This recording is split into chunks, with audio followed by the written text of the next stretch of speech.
Je viens de tomber sur une vidéo que j'ai vraiment envie que vous écoutiez. Cette dame parle de comment est-ce que l'esprit africain, le subconscient africain a été en fait condamné à avoir peur de trois choses essentielles. C'est-à-dire que nous les Africains, souvent les Noirs en général, on ne sait pas pourquoi, mais les Noirs ont peur de trois choses essentielles. On a peur de l'eau, on a peur des chiens et on a peur de Dieu. Et vous allez comprendre à travers le message de cette dame-là, c'est-à-dire que moi, ça m'a choqué en fait. Je me suis dit, waouh, mais en fait, ça trouve toute son explication en fait. C'est-à-dire que cette dame-là a précisé de façon détaillée pourquoi est-ce que les Noirs ont peur de ces trois choses-là en fait. L'eau, les chiens et Dieu. Je vais me passer de commentaires, vous allez écouter et ensuite on va se reprendre juste après. Ils ont fait la liaison entre leur souffrance et l'esclavage. L'autre indice hérité de l'esclavage, c'est la peur. Et la peur sur toutes ses formes. Il y a la peur des chiens, par exemple. Il y a la peur excessive de Dieu. Et ils ont retenu ces informations et ils retransmettent. La peur des chiens, par exemple, est venue du fait que les conquistadors espagnols, pour empêcher que les esclaves se révoltent, les faisaient manger par des chiens. Quand, par exemple, Haïti a été la première république noire, donc a aboli l'esclavage en 1802, Napoléon est revenu de sa campagne victorieuse en Europe et apprend que Haïti s'est libéré. Il a envoyé 20 000 hommes pour aller rétablir l'esclavage en Haïti.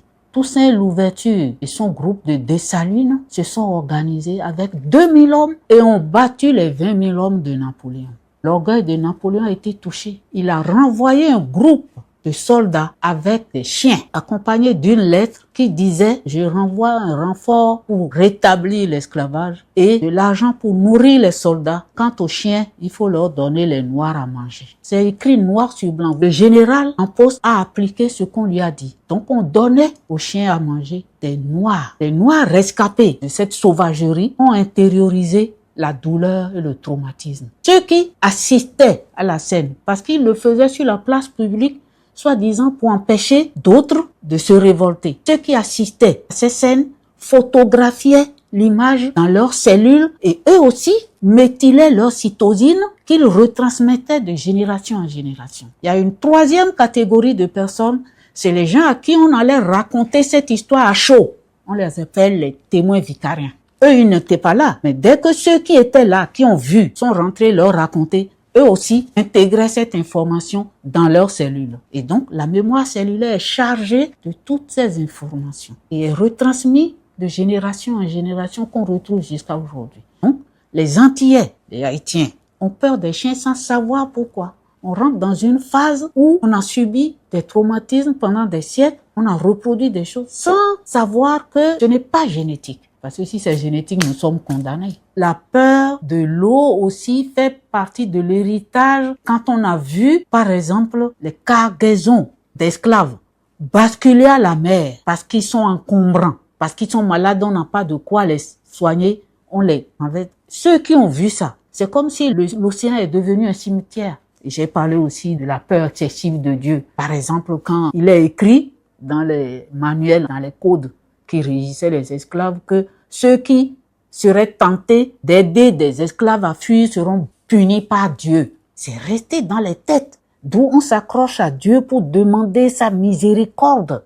Or, on n'a pas compris que Dieu ne peut pas punir celui qui veut aider son second à s'échapper, mais Dieu peut punir celui qui a mis son second en esclavage. C'est dans ce sens qu'il faut comprendre la volonté de Dieu. Or, on l'a appris à l'envers. Moi, ce qui m'a choqué dans cette vidéo, en fait, c'est le fait que la plupart du temps, nous les Noirs en général, ce qu'on fait souvent, c'est que on a souvent des peurs qui sont souvent inexpliquées. C'est-à-dire qu'on ne sait même pas pourquoi est-ce qu'on a ces peurs-là, mais ce sont des peurs qui sont là. C'est-à-dire que moi aussi, je me suis souvent posé la question de savoir, mais pourquoi est-ce qu'on a peur de l'eau? Pourquoi quand on évoque l'eau, ça nous fait peur? Pourquoi est-ce que les chiens, parfois, nous les Africains, enfin certains Africains peuvent être à l'aise avec les chiens, mais certains, ça dit qu'ils ne veulent même pas sentir en fait les chiens en fait. Et encore, la chose encore la plus terrible, c'est le fait qu'on a même peur de notre propre créateur.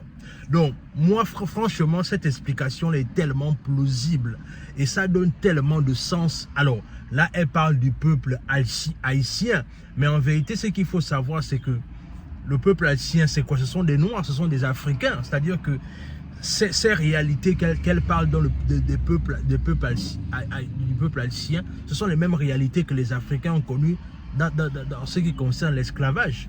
Et moi, franchement, ça m'a fait réfléchir. Dans tous les cas, qu'est-ce que ça t'évoque? Je vais te lire dans les commentaires. Sur ce, on se dit à la prochaine. Et surtout, partagez cette vidéo autour de vous, s'il vous plaît. Faites passer cette information-là autour des Africains parce que j'aimerais vraiment que ça crée le débat et que souvent, on arrive à se poser des bonnes questions, souvent dans des peurs que parfois, on a l'impression que ce sont des peurs inexpliquées, en fait.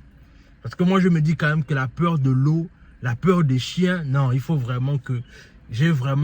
en tout cas, pour ma part, j'ai beaucoup appris. Et toi, qu'est-ce que ça t'évoque? Je vais te lire dans les commentaires.